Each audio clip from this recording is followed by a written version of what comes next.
Critical Blast, where pop culture gets blasted.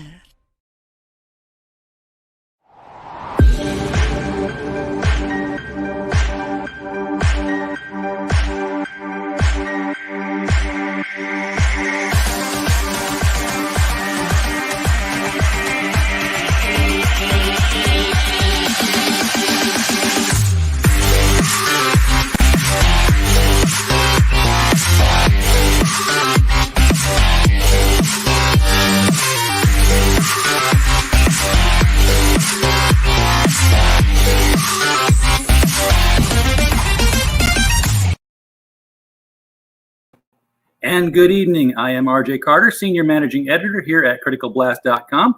And once more, we are delving into crowdfunded comics. So welcome with me to the show tonight, Joe, whose last name I am going to completely mangle because I forgot to get the pronunciation before the show. But I'm going to go with Catapano. And we will see just how much he curses me out when we bring him on right now. Joe, how are you tonight? You son of a... No, you got it right. Catapano, I'm like, it's probably Catapano or something like that. Yeah, we had a little bit of the confusion when we were younger. When I was a kid, a lot of people called us cappuccino just to get it out of the way. Well, that's just lazy. Yeah, but we're all a fan of, we're Italian, so we like coffee, so no complaints. There you go. That works out. How you doing tonight, man? Doing great. It's been actually a long week, but a great week because it's that lull that right after the launch of a comic, you get a little bit of a break, which is nice because you're recovering from sleep deprivation. So it's nice. Yeah, but there's no rest for the next 43 days because you've got to full time.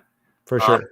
Even though you have met the goal and then met the goal and then met the goal. You're 3 times over plus a little bit of change there. You got a $3,000 campaign. You're at $9,680. Folks, we'd love to get $320 more in this tonight. To cap this off at 10 and, really let Joe get some sleep until the last week of the campaign. Yeah, every dollar buys me another second of sleep, guys. Come on. So you want 5 more minutes of sleep is what you're asking. I mean, that's all I can offer myself. I've got a lot of work on my plate. Are you well, first of all, how far along is this book if we were talking about, how close it is to being done? It is done. So I just have it's only the first chapter, so there's a lot of work on the following issues, the following chapters. But this one's done. It's just actually finished editing with I'm getting Kemosabe to do it. So Kemosabe cool. Is doing that now. So that's done pretty much. But then it's going to go to Eric Weathers for letters and but all the stuff I do is done, which is art and writing and colors. Yeah. So I was leading into my next question, which was, are you working on the second issue already, and how far are you into that, or are you in the third or fourth issue? You might be. I wish I was. As far as writing goes, which takes me the longest. Yes, we're into issue 2. I've outlined the whole thing, so the whole thing's more or less there, outlined, ready to go. Writing though, Star Circuit only 2 is in the works of script. It's not even drawn, but that's only because I've got another side book I'm doing in between to refresh. That way I don't get too stale. Sure. And that book is called Left Hand Free. It's kind of like a how did he describe it? It's like an Avatar, the Airbender Avatar kind of martial arts motion mixed with like a dystopian future. So. But it's a cool little kind of young adult kind of comic that is like a good break from Star Circuit. Just do young adult comics right, okay? Because the big boys can't seem to get a grasp on it here. Yeah, I mean, I just like to make good stuff, so I keep it simple. I think it was John Malin that had like a post about just talking. This is what you need to do to consistently make good entertainment, and I just try to do it simple as possible. Just make good. Whatever I think is good, I make, and it usually turns out okay. All right. Well, we got a bunch of people in the chat here tonight. Want to recognize them for coming here. We have Comic Talk with Pops Van Zant. Thank you, Pops, for popping in here. We will make sure that Joe gets connected to you for your show. Harrowenberg is our wrench, and he tightens up all the nuts in the the chat. That's why it's called a wrench, I believe. Tank Ferret, hail all you beautiful bastards. Well, hail right back, Tank Ferret. Glad you're here. Bap 2, hi. Glad you're here too. Bap is our like gold tier backer of books. Oh, really? When he sees a quality book, he'll let us know in the chat whether or not he backed it or not. So I hope I impress him. Speaking of the book, I suppose I should probably share the thing. And the link to Star Circuit is in the description below the video. Let's see how this works. Hey, this one doesn't actually obliterate our faces. Yeah. I've had some that I've had to take down.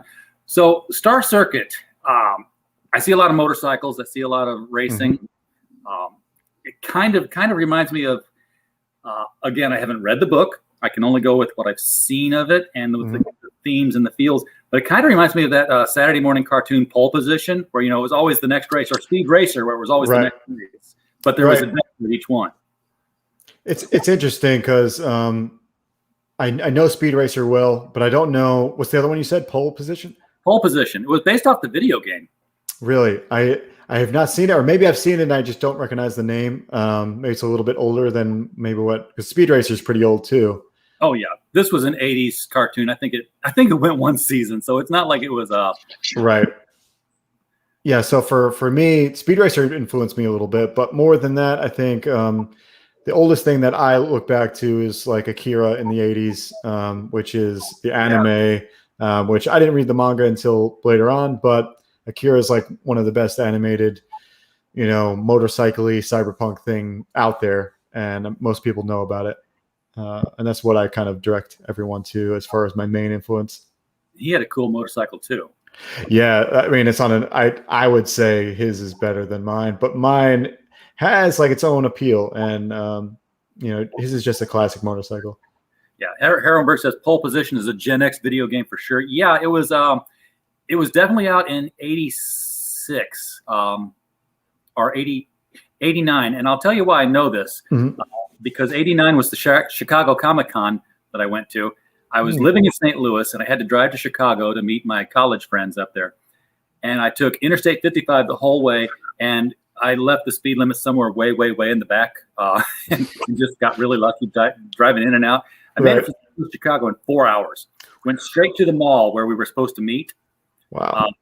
Not everybody was there yet, so I basically got out of the car, straight drive, walked to the arcade, saw two of the friends waiting on the third one, popped 50 cents into the Pole Position machine. I just had 4 hours of warm up and took first place on the most complicated track because I was into it.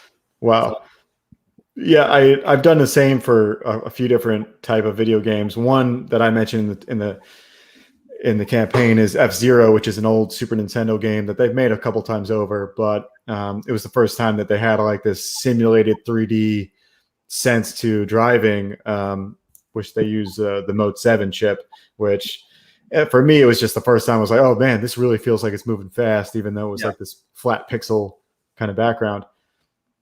Yeah, and Pole Position was, I think it was the first driving game where you actually sat down and you had a gear shift and a steering wheel. Oh, really? So it was, and you had a cabinet around you, so it wasn't like you were even in open space. You were enclosed. Oh, yeah. So who are the characters here? I mean, I'm seeing, this guy with the green hair a lot. Mm-hmm. So I'm going to guess he's the main character. I'm not going to say hero because he could just be protagonist. He is the hero, and I would say he becomes more of a hero, just like any. I think it's more in line of that than like an anti-hero. But the way I describe him is as an asshole. Really, he's just like a narcissist. Gotcha. He's a bad guy in the beginning. I can see that in the whoever your artist is captured that in the. That is me. Well, congratulations, man! You did it. It's always good to be your own artist too, because you're not. I think that's. Yeah, that's the best part about comics. I think just the amount of control you have if you want it. If you want to have all the control, you can. It takes a little extra time and energy on your part, but. I got to have all the control I wanted with art mixing with the comic, and we can talk about how I wrote it, but that comes into play. Yeah, well, If you want to talk to characters, there's a character sheet I put it at the bottom at the page, almost all the way at the bottom, but we can run through the characters if you want to do it that way. Yeah, I it's can like do a lot. almost, it's very close to the very bottom, right above that. Yeah, right above the pages. Very close, very close. Oh, all the images haven't loaded yet. Yeah, I guess they're loading as you're going. Interesting. Yeah, that's So weird. now you got all the way to the bottom again because they're probably still not fully in there. That's Very the close. load. I lost my mouse. Oh, bummer. It's right. Well, it's right at the edge. There we are. Okay, cool. Oh, I could have used these when I was making the video earlier. Yeah, it's okay. Yeah, I did these way back. This is the first things I kind of made to get the book promoting, and just I was going conventions, and this is what I would put on the table, and everybody got to read through the characters and see just the tagline for each one. So the main guy with the green hair his name's Atlas. I don't know if you're a fan of Sid Mead, who did the designs for Blade Runner and a lot of other things. But he's one of the best futurists. He died, I think, last year. But I put a Y in his name because of Sid. Because Sid spells his name with a Y. Oh, that's cool. And he's like one of my biggest influences art-wise. One of the main reasons why my colors are so bold. Yeah, so the main guy is Atlas. He's this narcissist asshole guy that, because of tragedy in his past, he's kind of shut himself off from relationships, and just he doesn't behave the way you want, somebody you deal with to behave. Like he's always looking out for himself. So underneath him is his brother Menno, and he's kind of the opposite. He's very much a traditionalist. He's loyal to a fault. He'll pretty much, he's the guy that will sacrifice his own well-being for you. And the problem with that is if you combine that with a narcissist, you end up getting taken advantage of. And that's the dynamic there. So the hair color is genetic. The hair dye, well, in this world, is so far in the future that you can pick whatever you want genetically. This is not hair dye. This is a genetic decision. So you can choose whatever hair you want. You just have to pick at birth what your hair color is going to be. So it's chosen by the parents. Oh, chosen by the parents. Okay, so right. It's just like you would choose the name and you give them whatever hair color. Yep. I got you. So, and then, yeah, the quick overview on the last few are Hip is Atlas's ex-girlfriend, which also is obviously a fiery but a bad relationship. And then Nick is his best friend that he also kind of mistreats because he's always looking out for himself. So. Sure. The whole goal here is that he, the main character, will become more and more of a decent person as the story goes on, through action and through everything else that comes with it, struggle. So, and the last character is Sandra Drett, which is a power hungry type of character that ends up being some form of an antagonist. All right. And all of this centers around motorcycle racing. Yes, everything that character breakdown is in every way and form. Everyone has an association with motorcycles and what we call the Star Circuit, which is the pinnacle. It's like if you follow racing today, it would be the MotoGP of racing. It's like the best. If you can make it to that league, it means that you're near a perfectionist. So I'm going to guess that he's not. What am I trying to say here? Each episode is going to be a different track and a different location, and it's going to be progressing to sort of like a Beyblade season progresses through the tournaments, and till they get to the big one at the end. Yeah, the Beyblade. Right. Yeah, I do remember when I was younger, I watched quite a bit of it. So it's very much like. Racing is a championship, so you earn points each race, and whoever gets the most points at the end of the season wins the championship, which is the whole shebang and bang, the Star Circuit. But yeah, as far as the story goes, in this world, technology has advanced so far where the whole gimmick of the story is that androids have become the best at almost everything, and that's by design. That's so we don't have to work, so we don't have to labor. And the downside to that is androids have also become better at the things that we like doing, like racing, like doing art, like making songs. They're the best at all of it. So even in this racing scene, what he has to do is go up against androids to actually become, a winner, like achieve what he's going for. So it's the classic man versus machine battle that goes as far back as John Henry. Correct.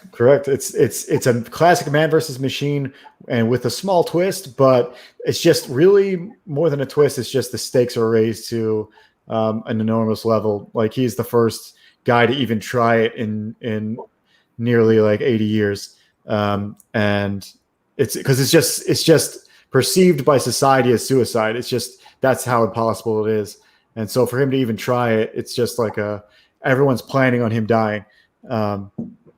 Which necessitates him being a narcissist, because that would be the type of personality that would feel I could do it. Yeah, I could be androids. Right.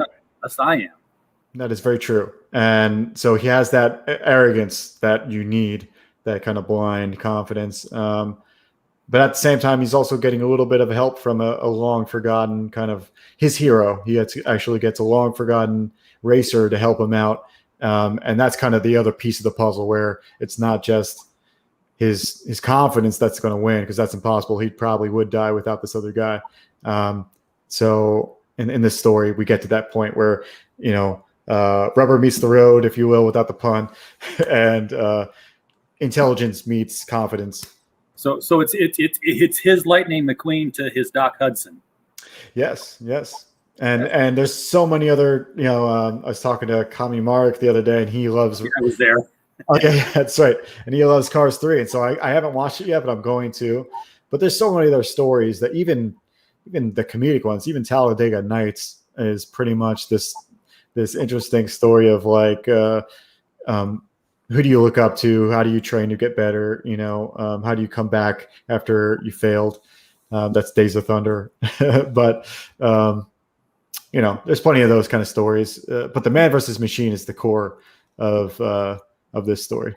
So have you plotted out how far this story arc runs? And did you have to, I would guess you would have to do the math in an exciting way, so that the score is progressing through each issue, and it's like he's behind, he's ahead, it's a tie. Right. It's kind of the way I do scenes in. Well, let me explain it this way. So if you take my whole arc, and it's going to change up a little bit since I'm doing this crowdfunding now. I think my next issue is going to be a giant bulk issue, maybe 80 pages rather than 32, and try to get out as much content as I can in one bulk, because I think that works better for crowdfunding. But if you look at it issue by issue, chapter by chapter, he's going to have this up and down roller coaster, like you're saying. The way I like to think about it is batteries, where you put the negative to the positive to the negative to the positive. And you always want to end a positive scene and begin with a negative scene, and then back and forth, and have this kind of roller coaster that happens. But you're right. I think it's hard to tell, but the way I can judge it is like somewhere around 250 pages, around 8 chapters. So more or less. But I like to go the Stephen King route and not have everything super planned, just very, very much outlined, very much I think I know what's going to happen. But if something comes up where I'm like, oh, that's not going to weigh it. If I figure out these characters are put in this situation, I thought it was going to work, and I was really confident that it was going to end up this certain way, but it doesn't, I'll change it. I'll make it shorter, make it longer. And I'm cool with that. And that's the best part about not having a publisher. You can be your own editor and be like, okay, it's better to shorten or lengthen or whatever to make a better pacing, whatever needs to happen. Yeah, and just because you reach the last race of the circuit, well, that's just a season. It doesn't mean that there's not a next issue, because there's always a next season. And to continue on with Kami Mark's Cars 3 analogy, the Cars 2. Well, don't spoil it too much because I haven't seen it yet. But okay, well, Cars 2 didn't happen. Cars 2 is like Highlander 2. Okay. Okay. We just not canon. Throw that out. Yeah, but Cars. Have you seen the first Cars? Yes. Okay, well, That's obviously Lightning McQueen's the narcissist. He's confident in himself. He doesn't have the training, but he's got the raw talent. And I liken that to Atlas here, Mm-hmm. And of course, in Cars, he's going to win the race. It's he's the hero. He has to win in the end. Mm-hmm. But then in Cars 3, of course, it's been a while, and he's been the winner. And there's the new generation of racers that are coming up that are faster, stronger, better. So I can see that assuming he beats the androids here, that the androids are going to retool. Yes. Well, the way I put it is you'll see how this works, but this kind of happens very quickly because with technology, everything happens quickly. You can see, let's just say Atlas allegedly wins a race for the first time. Immediately in the next race, the corporations that make these androids are recalibrating quickly, and they're changing their whole strategy because they don't have to race against androids purely anymore. And things totally change. That's, I would say, when he is really kind of coming to his own in a race, that's the midpoint of this story. And then everything, all the stakes are raised after that. After that, now he's on the spotlight of this whole thing, and every team is against him. Every android that's piloting. Yeah, so it probably goes from like multiple teams of androids to Atlas versus one big team of androids. We have an enemy now, and it's this human. Right. There's a little bigger twist that I mean you'll see this coming because I don't make it a twist, but I can't talk about it now. However, there is another factor that comes into play with him racing. It's a big factor, and it determines why he continues to strive, even though it's getting harder and harder to be in these races. Now, his girlfriend or ex-girlfriend, she looks like she would be a motorcycle racer too. But if he's the only human racing, what's her connection to the cycling industry here? Well, the thing is, everyone in the story kind of rides in some form or fashion, or deals with it. So his ex-girlfriend does ride. She's just a street racer, and she does it. She pretty much lives off of bets. She's like she's like a shark. So she'll live off of playing the damsel that can't ride and then steals all your money. And that's how they met.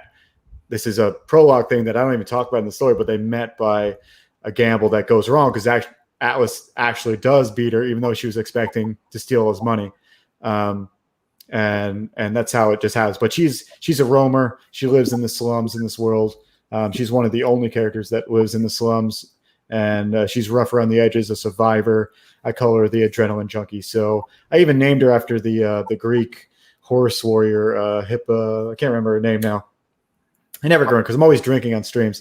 But so Hip, I call her, is her nickname.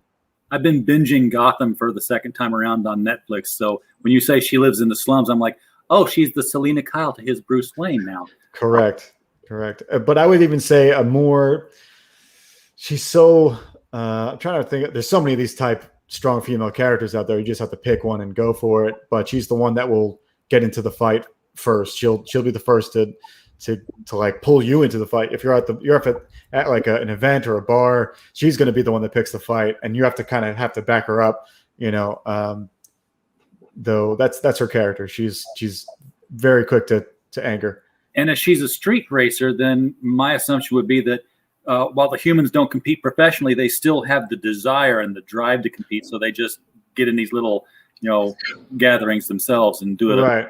Well, in this world, there's no labor, there's no work. So people still do things. It's just not to any significant level, which brings me to my main theme of this story. The reason why I wrote the story in the first place is to expand upon why we have purpose in the first place. Does it matter if we, in the grand scheme of the whole cosmos and how short your lifespan is, does it matter that you even strive for anything great, or do you keep it small time, and does that even affect anyone?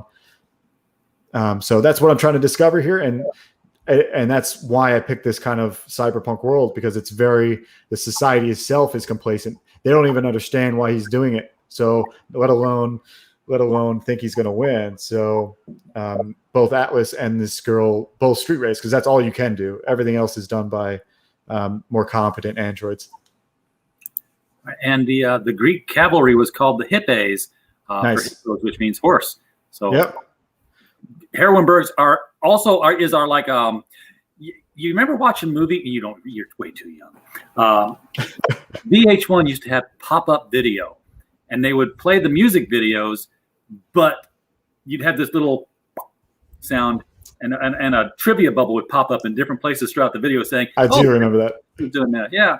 So Heroinberg is our pop-up video. Dude, that is the most unique thing I've seen on any channel. I wish there's more of this. Like Herenberg, I wish you were on everybody's channel. That way, when everyone said anything, you would have a little bit of, oh, did you know there's this extra information?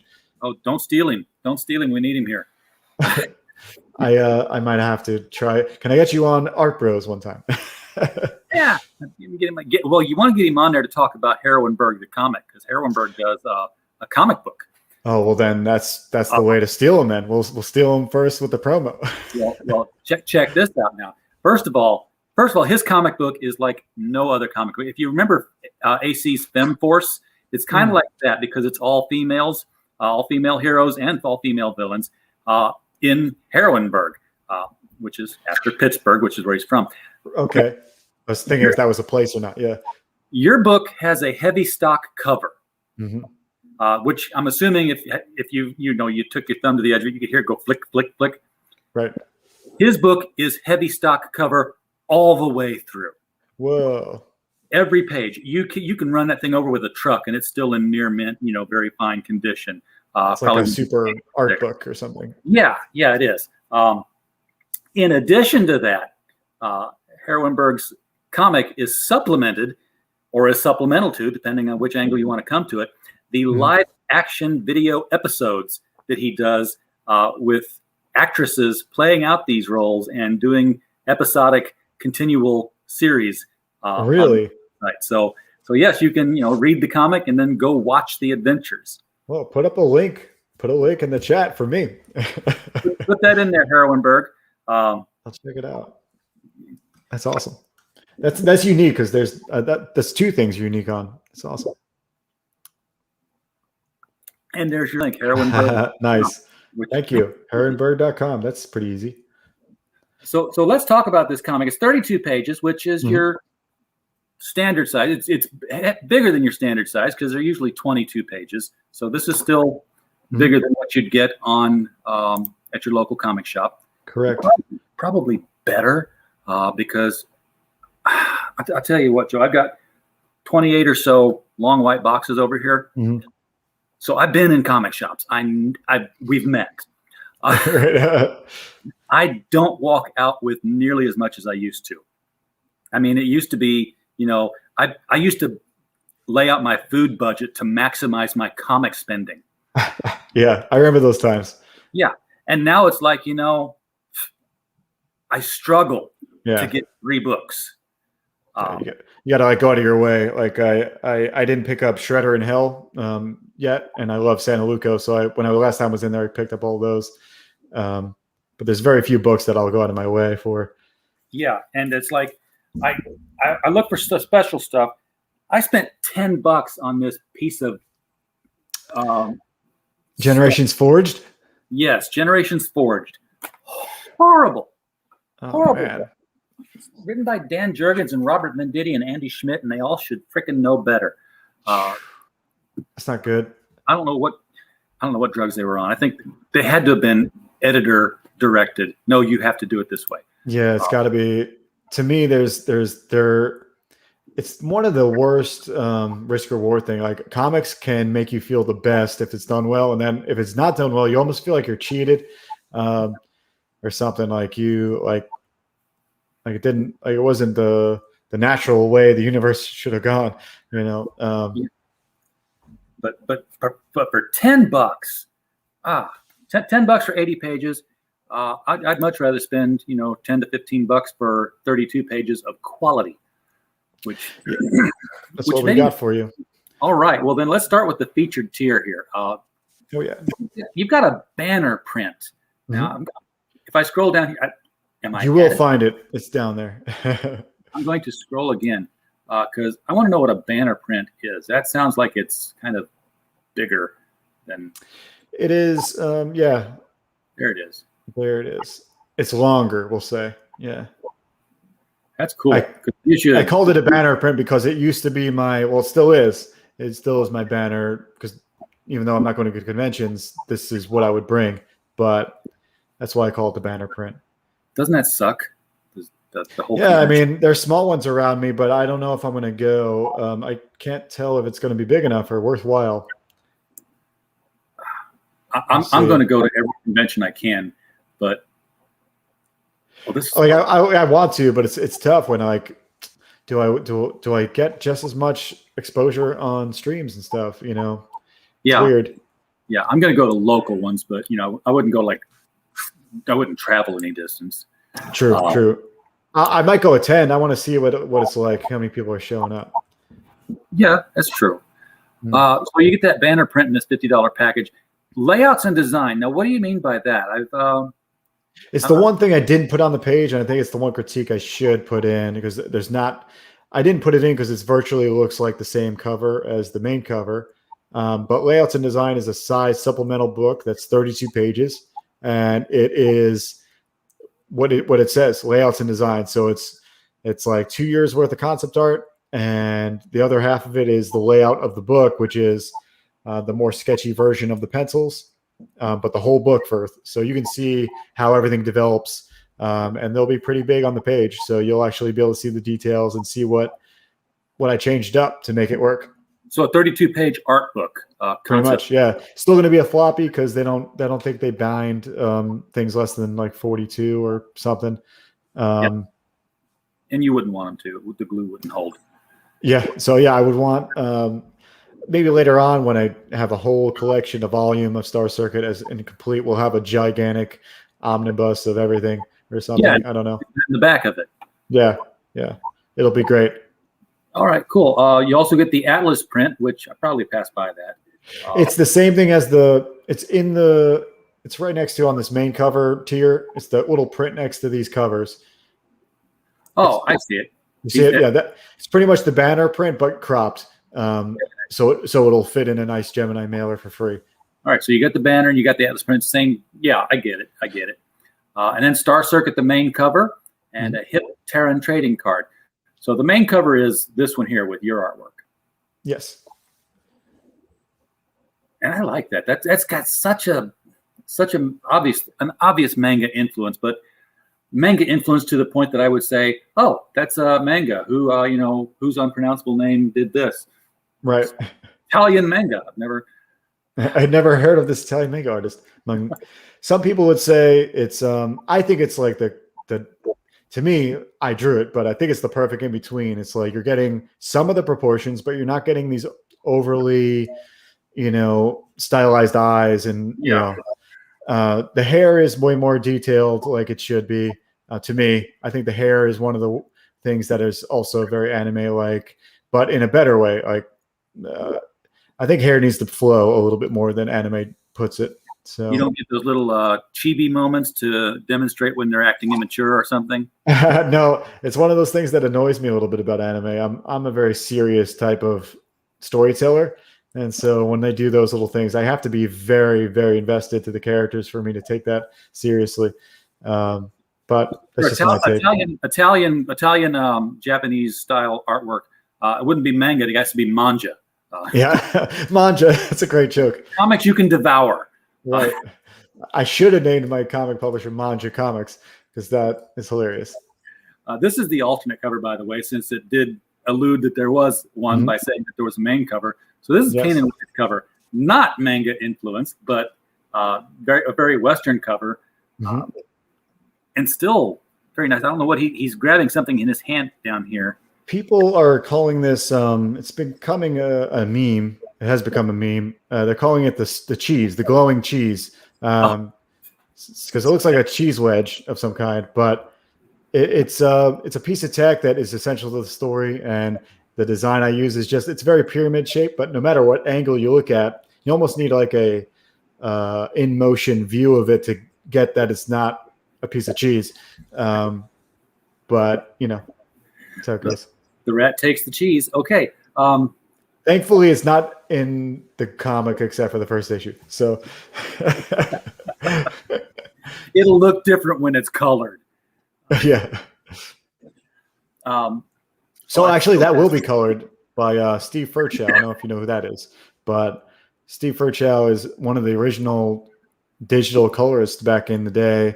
Back in the early Image days that started with, Alex Sinclair, and he was one of the main guys. But I got him he's going to color the Kanan cover, so that's coming. Very nice. So it's going to be awesome. So you can get the main cover if you just want the book. Well, you don't even get just the book. You still get the print, the Atlas print. $16. I'm going to just assume shipping is the standard, probably about $10 or so. Yes, $10. And that's cover your Gemini mailer and your shipping labels and the tape, folks. Tape costs money.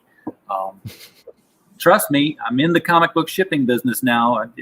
Every little thing has to be accounted for, and it all adds up. And your bag, Gemini mailer, all that good stuff.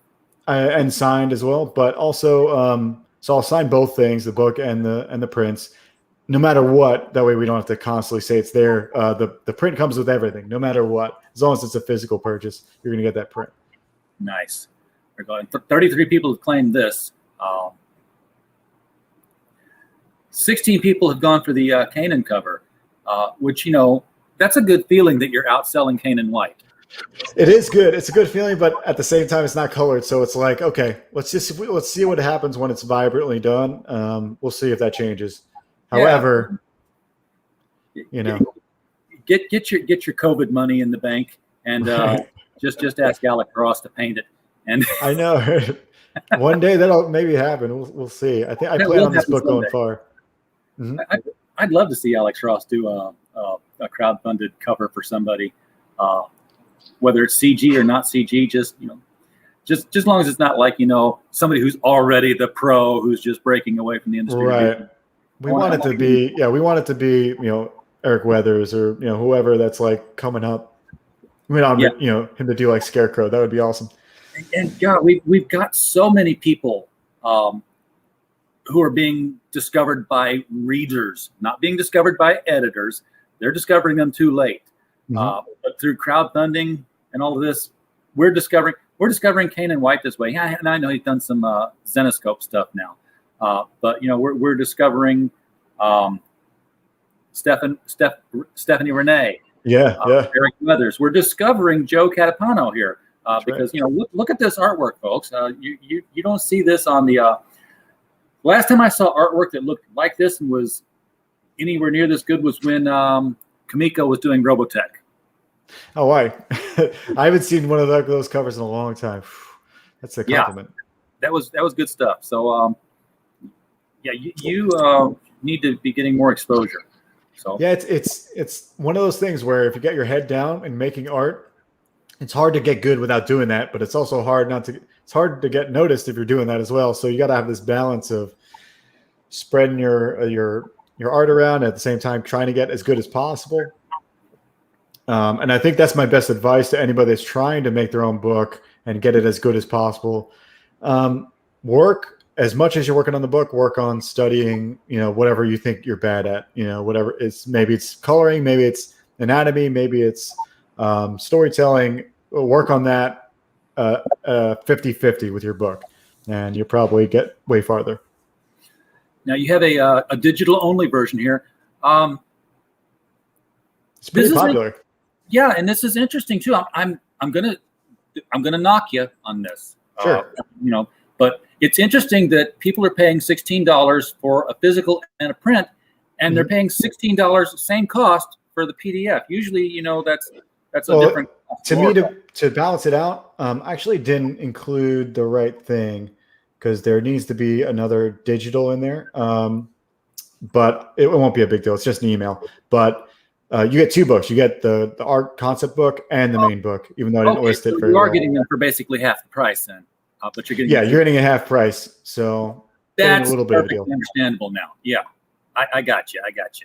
So that's an error on me. Thank God it's actually not a physical thing. Otherwise, I'd be screwed with the inventory. But I need to list that out. I'm surprised people are still backing it. Well, apparently most people have understood it, and I just didn't at first blush, because you got 20 people said, "Oh yeah, I get both books for the $16 in PDF." So, and then if you want to get both of them physical, $32 layouts and the print, the layouts book, and the main cover book. Look at this; it works the same way with the Kanan cover. You get the main cover, the Kanan cover, and the print for $32. So Easy peasy. There's your book, folks. Get both covers. Why choose? Both is good. Yep. One to your family, one to keep in your package, one to open and read, whatever you want to do. And then it looks like it's all kind of sort of mix and match at this point. You can get the banner prints added onto the main cover. Here's where this one's a little different. Yeah. So it's the cheapest way to get an original piece of art from me plus the book. So, they're going to be, not many people have taken me up on this, but a lot of people have taken me up on the Apex backer, which includes the sketch card. So there are plenty of people that want the sketch card. Gotcha. Now, sketch cards are like a random character from the book, or? Yeah, it'll be a random character with or without a bike. Some will have a bike. Some will have just, a cool pose. Do you find it, well, I don't know. Do you get much into the mechanics of how a bike is drawn to look, or is it like it's future, it doesn't matter as long as I'm consistent with the look of the bike? There's a little bit of both. I've grown so much since I started doing this, man. I barely could draw a bike in the beginning of this book, and by the end, I can draw them just as well as probably. I'm comfortable with them just as much as a figure, and not to say I'm great with figures. I'm just saying, like, I know where things are. I know where they should be. I know how to check if they're in the right place. But with my bikes, I pretty much pulled out all the time-consuming super detail. Like I pull out all the engine pieces, the forks, the chain, all the stuff that makes it look like cool, but at the same time forever to draw. Yeah. And the combination there you get is like a nice futuristic Tron style bike. Tron. Right. So it's a nice mix. But yeah, it does take a lot of knowledge. I would suggest if you want to draw bikes, go check out Scott Robertson's Gnomon DVDs or his Gumroad DVDs on drawing vehicles. All right. So this is that Apex backer level that you were mentioning. It's also got the sketch card in it. Correct. This has everything. It looks like plus you're getting the Hip Terran trading card. And the Holo logo T-shirt. You got a hologram logo on a T-shirt. It's just the logo as a hologram graphic on it, yes, but it doesn't have any hologram technology. Okay. Yeah, I thought it was like going to be a shimmery kind of. I wish maybe eventually, but yeah, that's right now. It's just if you scroll down, I think you'll see the logo with the holo bike on it. The holo bike, not the hologram the image. I got you. You know what I mean? It just looks like the hologram bike, and it's got the logo on it. So it's just what I call it. Maybe it's not the best description. I got you. Yeah, there the bike. Go. It's in shadow.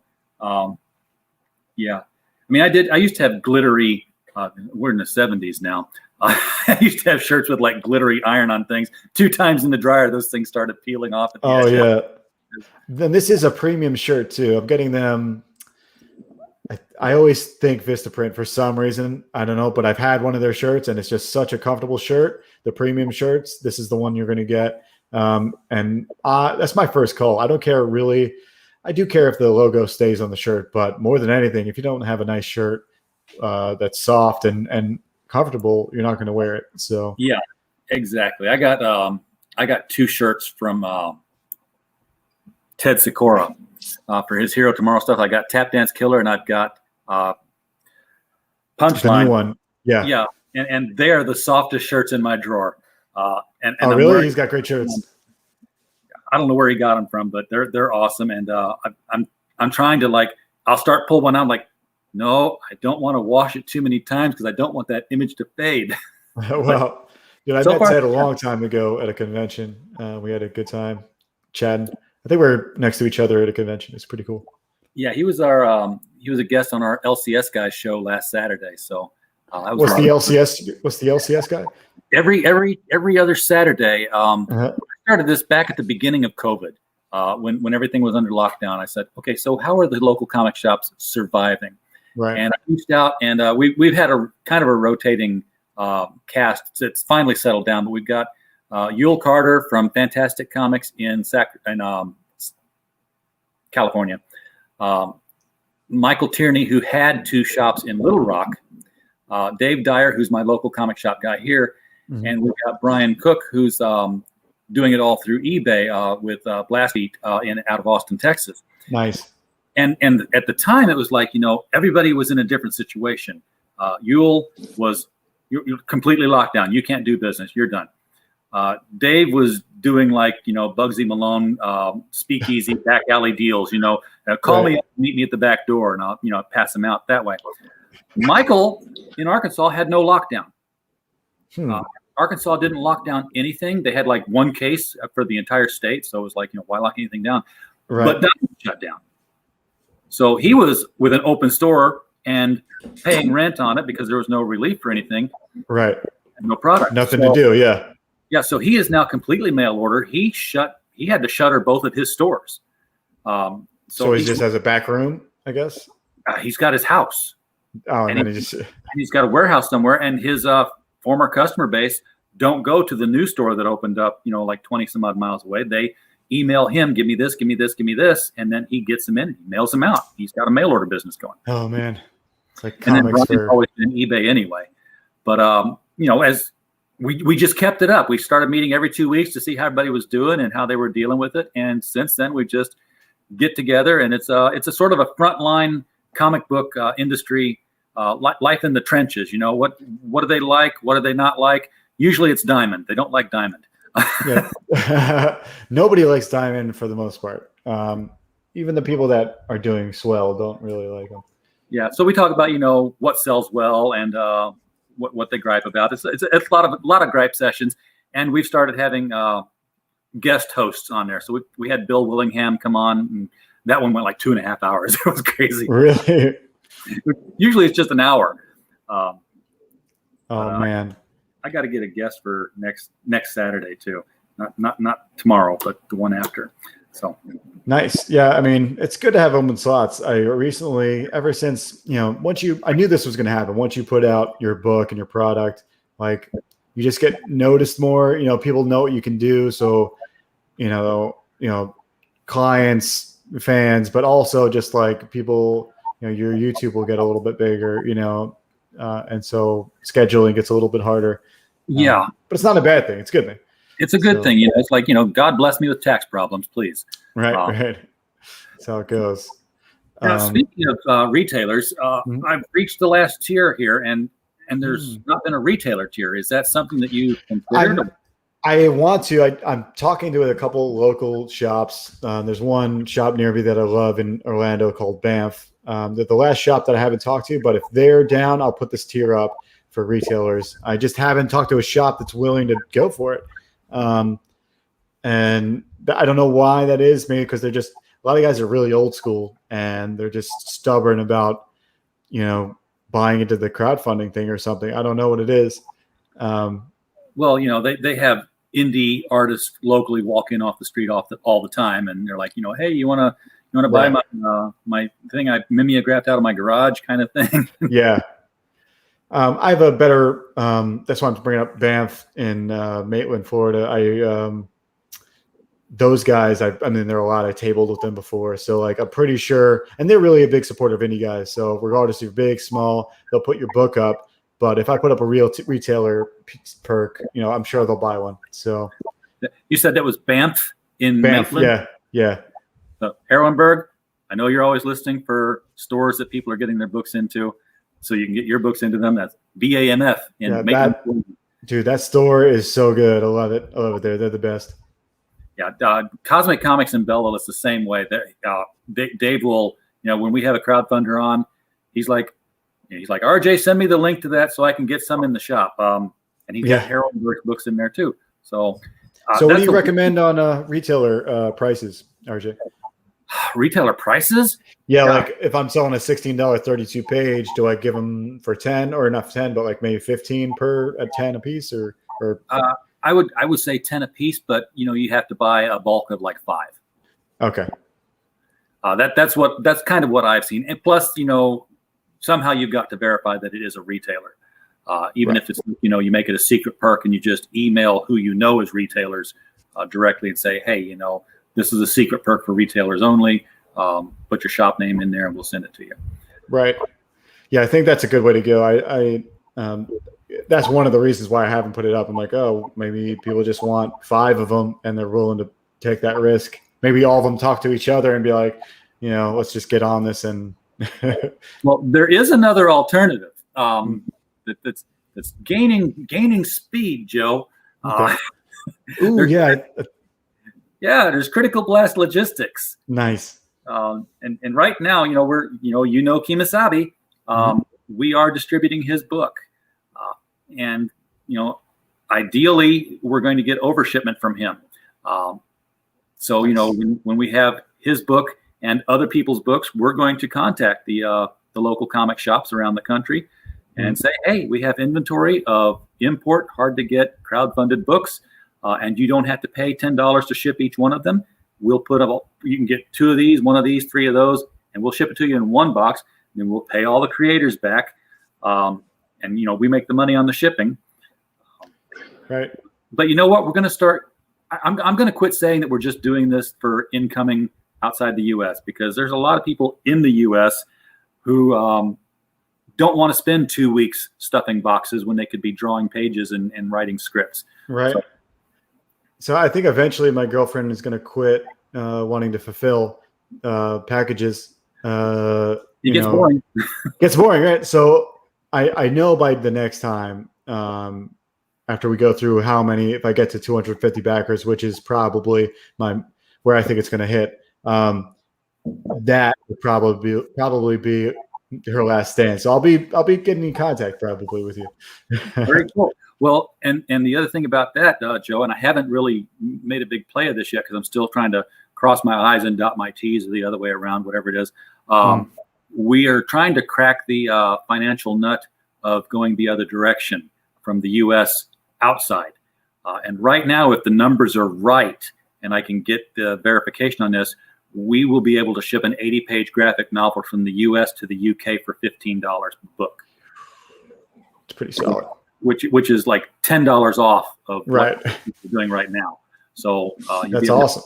You'll be able to sell more to England. And they're growing over there. That's I hear France is really big in comics as well. Yeah. So. What's interesting is I don't see, and I've talked with a couple of people about this. Japan is not really buying a lot of the crowdfunded books, especially the manga books. They've got their own. It's like it's weird. Yeah, they've got so many of. They're like it's kind of like coming to the U.S. and wanting to break into the gun industry or something. It's just like so many that. Is there any point? But I don't know. It's something that I'd be interested in. If someone cracked that code of how do I get Japanese viewers to do what we do and read some manga, how do we get them to read some American comics? It's interesting. Yeah. Now, while your book has a manga style to it, I'm guessing it's still a Western format as far as Oh yeah. Actually, I've got a couple little treats for you. Let's see. Got a couple little treats for you guys. Let me do a full page here. Solo layout. Yep. So with my books, I grabbed the wrong one, of course. One second. So yeah, my page layout does read left to right. And we'll open up here. And you can see that's the pencils for the cover. Oh my God.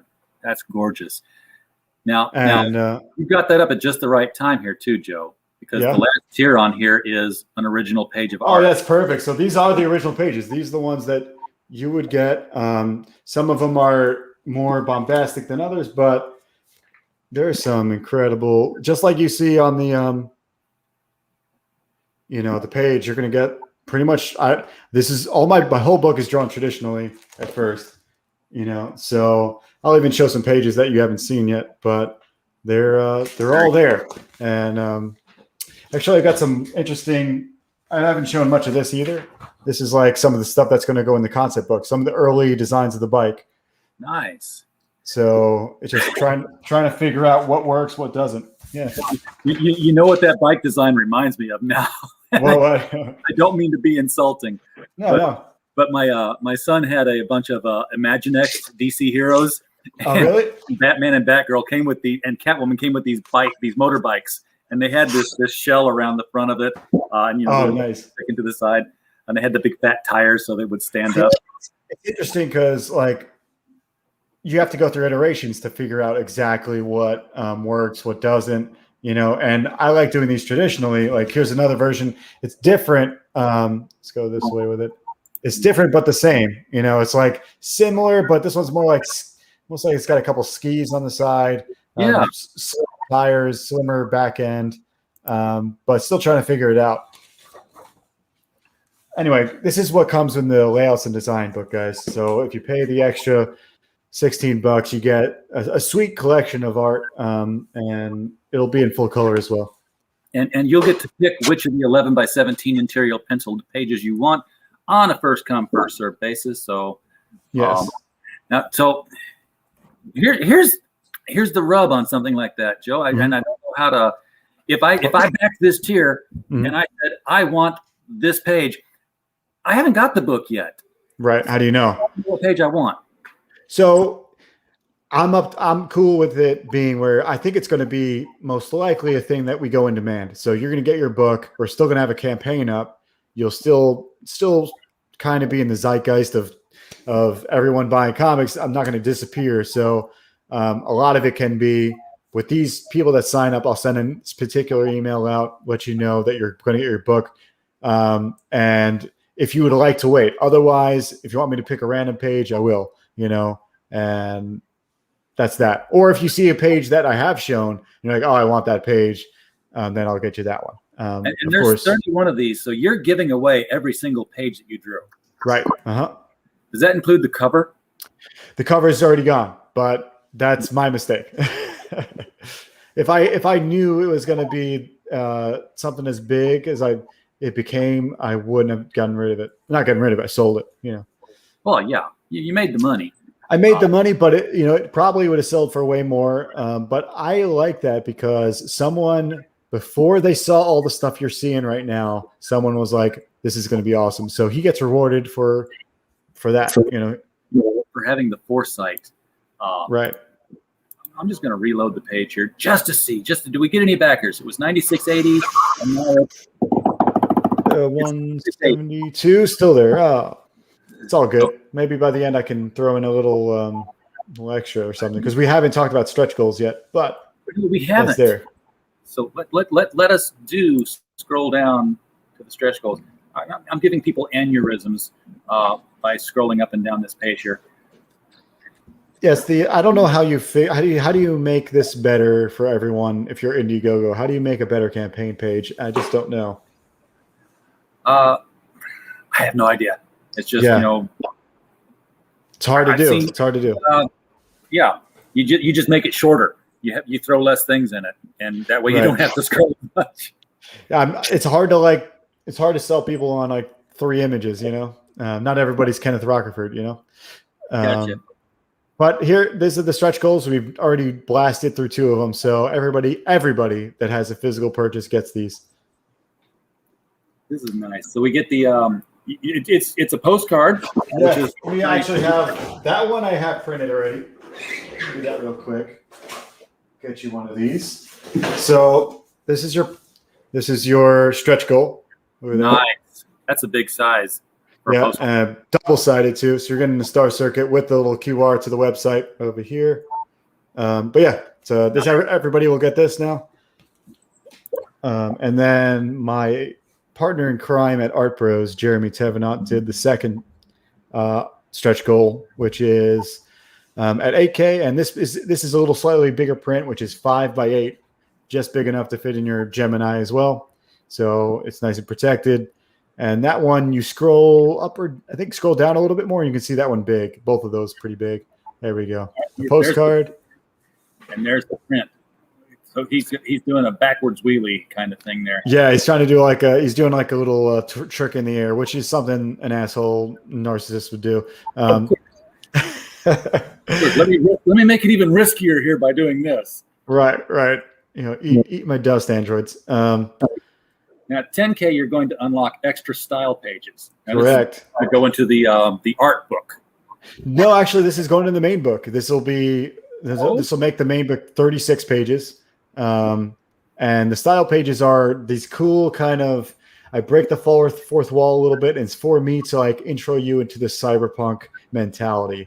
Like the first thing you'll read when you pick up the book is human cognition recognized, and it's just recognizing you as a reader. Recognize that almost like if the book is scanning you. And so it's kind of like, that's why I call them style pages, because they're not just buffer pages. They're a little bit of story, a little bit of something else. They're not being shoehorned in there. They're sort of like frameworking it.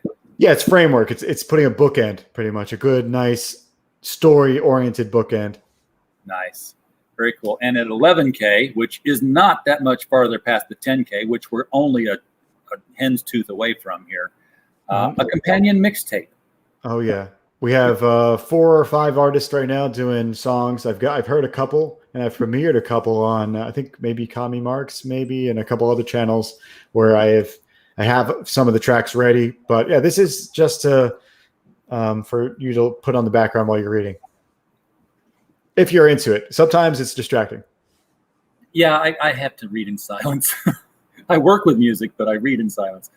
12K, nice. It's just like every 1,000 after that, you got your Star Circuit kanji patch. See, I was going to say on your next campaign, if you want to have like a really big tier instead of a T-shirt, racing jackets with the Star Circuit embroidered logo. Oh yeah, that would be huge. That'd have to be. I think eventually I will have a tier for that, because that's just such a cool perk. A $300 tier, because yeah. Although I bet you could find not a leather jacket, but I bet you could get like these corporate jackets that they get where they're like $50-something right. piece. Who do I know? Queensboro. I've gotten the Critical Blast embroidered shirts from them before. Nice. I bet they've got some jackets. Yeah, I think that and I want like a pit crew kind of ball cap, like one that like. Yeah. Whenever I haven't designed that logo yet for their team and whatever in the story, but whenever that comes out, that'll be a perfect one to be part of the pit crew. It's pretty sweet. I don't know who the guy to go to would be for this, but I'm sure every industry has one. So I'm betting in the motorcycle racing industry, there is the guy that everyone knows who is the custom motorcycle helmet painter. Right. Yeah, there's got to be. I'm sure it's European as well. Yeah. Yeah. You just get one of those, and it's like $1,000 tier or something. You get this helmet painted by a well-known guy, and you'll get a guy who doesn't even know comics. He's going to but I know motorcycle racing, and I want this guy's helmet. So he's going to come and buy the book to get the helmet. I know. I almost want to go super large and crazy and just try to get one of the sponsors of a real motorcycle to like some of the lower tier stuff, not Ducati, but somebody to try to sponsor the book. It would really be cool. I've been trying to get a crossover between racing and the book, and I'm not sure where it's going to come into play, but the last one is another print by another local artist around here in Orlando. And it's just like it's Atlas and his brother, and just pretty much the personality types in physical visual form.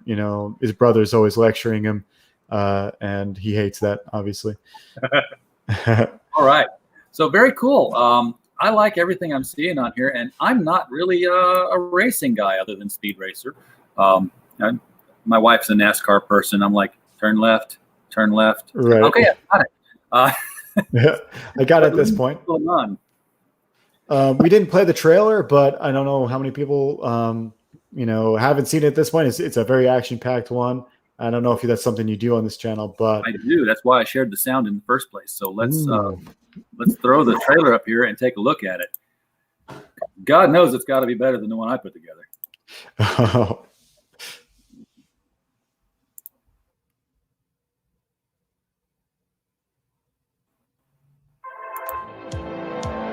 Welcome to the future. A place where you can find anything you desire. If the burner gangs don't find you first. Where the fastest racers are artificial. And if you're human,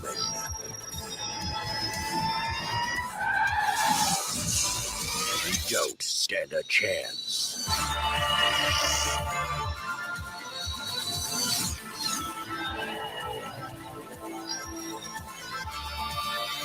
Star Circuit.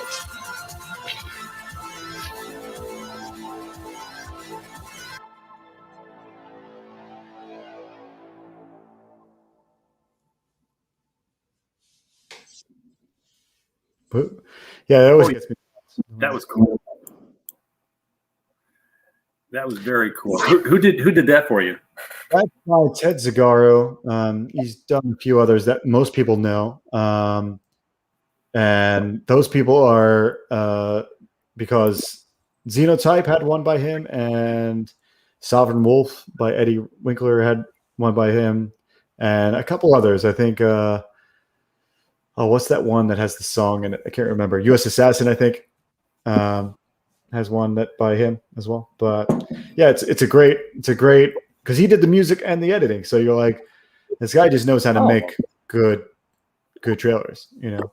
So yeah, because every campaign, the trailer is an important part of them now.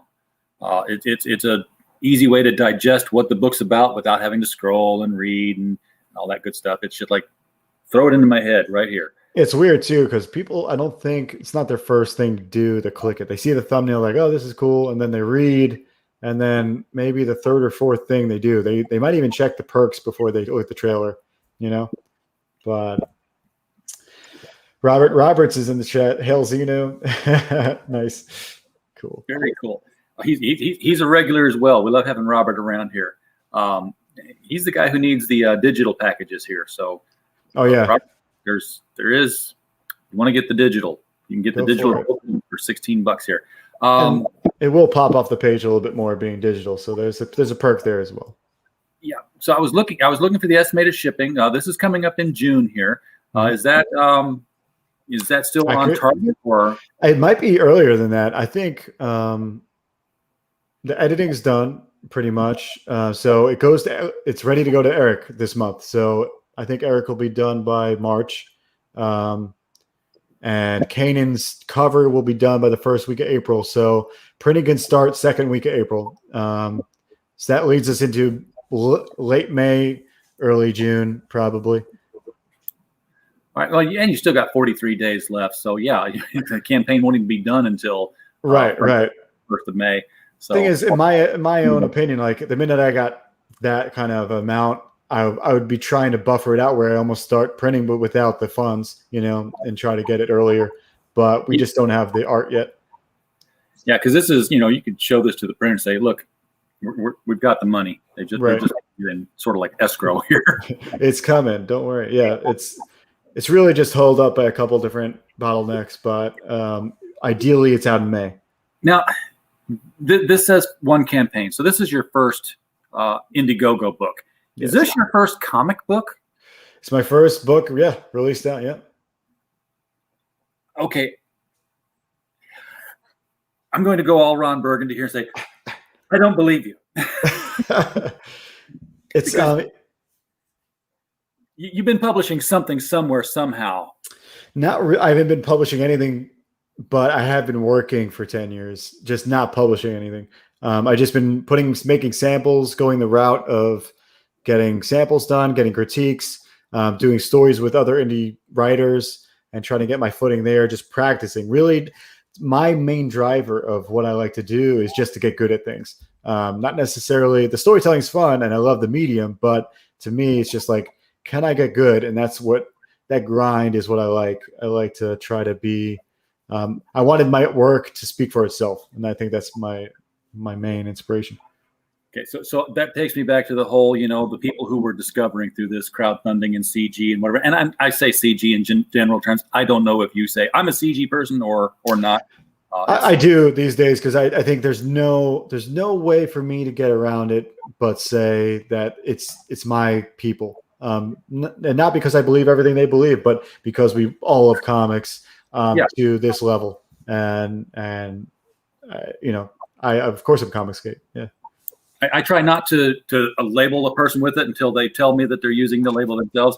I know a lot of people who are Comicsgate who, say, hey, could you not use the hashtag when you tell people this coming up here because, I don't want to lose this artist or this inker or colorist. Yeah, I've actually lost a couple. I had a couple of guys that were producing art for stretch goals that dropped because of CG.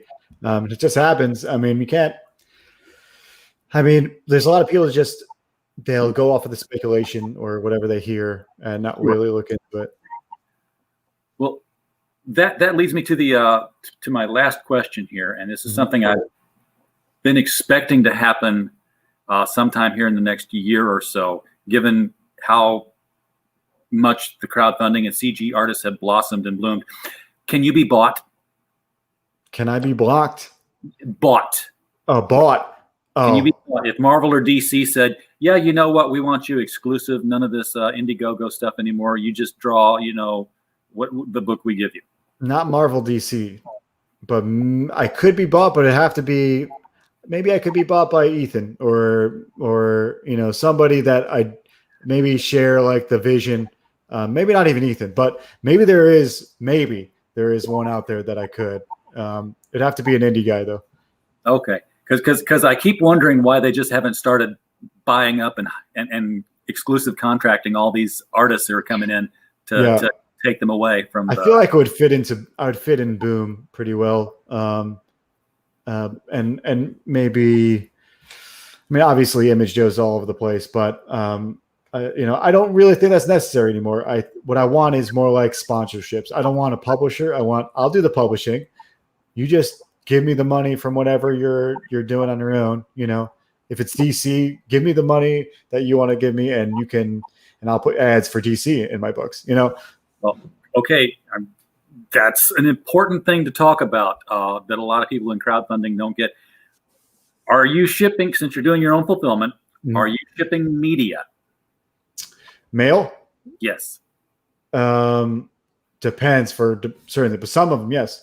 Okay, because of course, if you're going to put like like something solid that's not, you can put the other printed matter in there and still qualify for media. But I know that Donald DeLay has had books come back to him from the post office opened up, saying, "Hey, this is a comic book and it does not qualify for media mail because the post office doesn't understand their own regulations." Yes, the regulation does say comic books do not qualify for media mail because they contain advertisements, and you can't send printed advertisement material media mail. That has to go a different way. So as soon as you put ads in for somebody else, paid advertisements, you can say, hey, look for Star Circuit #2 coming soon on Indiegogo, and you can even say, hey, and also check out our other books coming up, because that's all house ads. Right. But it's the paid advertisement that would disqualify it. And apparently they've always said we have the right to inspect the package if it says media, and apparently they are doing so, especially when you take hundreds of them to the. Right. We're going to check out one of these things. Yeah, that makes sense. So it has to be, me promoting me rather than me taking somebody else's ads. Yeah. You can still do it, but then you have to ship first class, minimum, or even priority, which is, what I would do is I don't know why people are shipping media anyway. We're going to, because that's what people want. Right. But if I were doing a crowdfunded campaign, I would be like, I'm shipping priority because, first of all, it's going to get there faster. Right. Second of all, that Gemini mailer goes in a box that I don't have to buy from anybody. It's going to go in. But boxes from the post office are free. Right. Priority and box. Don't they fit in the envelope version of the priority thing? They do. You can put that Gemini mailer in that priority envelope, and it will go out just fine. And third, priority comes with free $50 insurance if something happens to that package. Dude, you're selling me on priority. Do you work for the post office? I do not. I do not. I'm just saying that, if you've seen packages show up sent media that, obviously got run over by the steam truck in the back of the post office. Right. If that's a priority package and you spent $50 on it or thereabouts, take it to the post office, say, I want my money. Yeah, for sure. You got the insurance. That's probably a good way to go. And you're selling me on it because I'm always safe than sorry. Kind of. I was like, give a little bit extra cash just to get it for sure where we want it to be, undamaged. That's for sure a cool way to go. And I can hang on just a second. Since I'm in the shipping business, I can bring up the rates right here on the sheet. That'd be great. I'll just look it up here. Actually, yeah, I'll look it up anyway because I was going to say I don't have to worry about weight because weight only applies to media. Media, right? When I do standard size priority, whatever fits. Yeah, it fits, it ships. So a flat rate envelope is $7.95 plus your 96 cents for your Gemini mailer and your tape and your backing board. So total cost to ship would be about $8.91 to go priority. Bam. So it's perfect. And handling rounded up to $10 just for safety. Yeah, I mean, plus you're using some of your time to go do the ship. Pack it up yourself. Some labor in there. Exactly. Plus, if you round it up to $10 for everybody, then the people who buy the $50 and higher tiers, you're going to set those aside and you're going to say, yes, I'm sending these priority as well. And when they say, do you want extra insurance on that? You say, yes, I do. And here's how much I want on it. Right. If you're sending out the original art pages. Oh yeah. Insure those suckers. Definitely. Those will definitely be going the upgrade. And they're pretty big. So that's probably, you probably want to go a reinforced kind of legal size or whatever they have. I don't know what that would fit in. Well, here's the thing. They have so many box sizes at USPS.com and they're all free. So, I've got a pallet over there. I used to send out,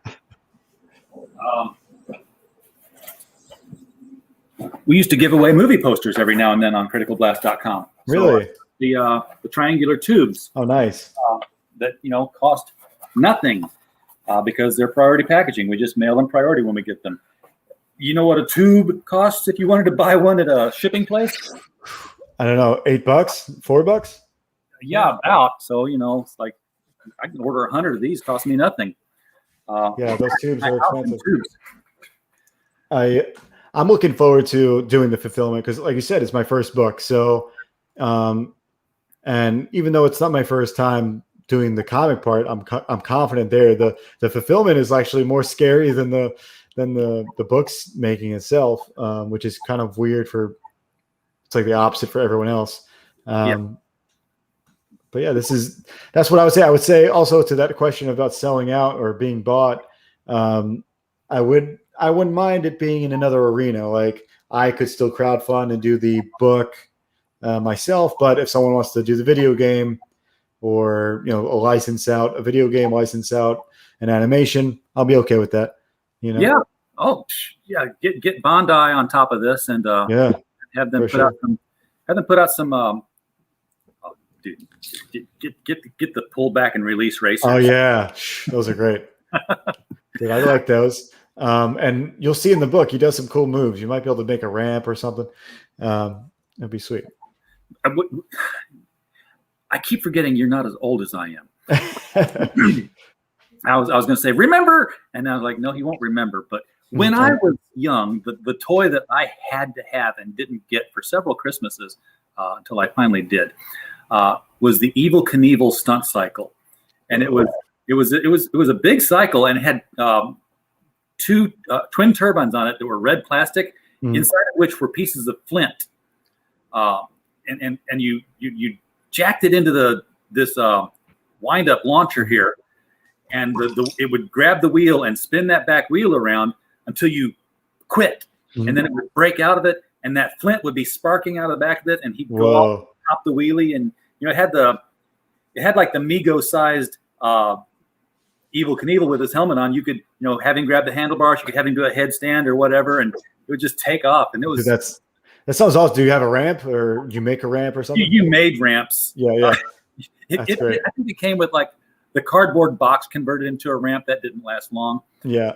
And then it came like barrels that he could plow through. But cool. Yeah, I want. Dude, that sounds amazing even now. Yeah. I'd have fun with that now. It's a lot better than that Duke Kaboom thing they put up that you just pressed down. It went like 2 feet and fell over. It was like, Yeah, I think I don't know if the closest thing I got to that, but we had a lot of RC cars. Those would be cool to do too. Oh yeah, RC cars would be fun for this. Or even like slot racer, just get a racetrack, put it together, just have them together. Yeah, just let them roll around. Yeah, let them go. Joe, we're well over our hour here, and we've talked been a blast. Everything. That's our line. Yeah, is it? It's been a critical blast around here. But we appreciate you coming on here, man. I wish we'd have helped your campaign out. It's okay. I'm sure it will in time. People are going to watch the replay. And if you are watching the replay, folks, we encourage you to hit the link in the description below to go check out Star Circuit here on Indiegogo. God, my voice is starting to crack and give out on me. So that means it's for me to quit talking. So thank you again for coming on, Joe. Everybody in the chat, we appreciate you being here. We don't have a show without you. And as always,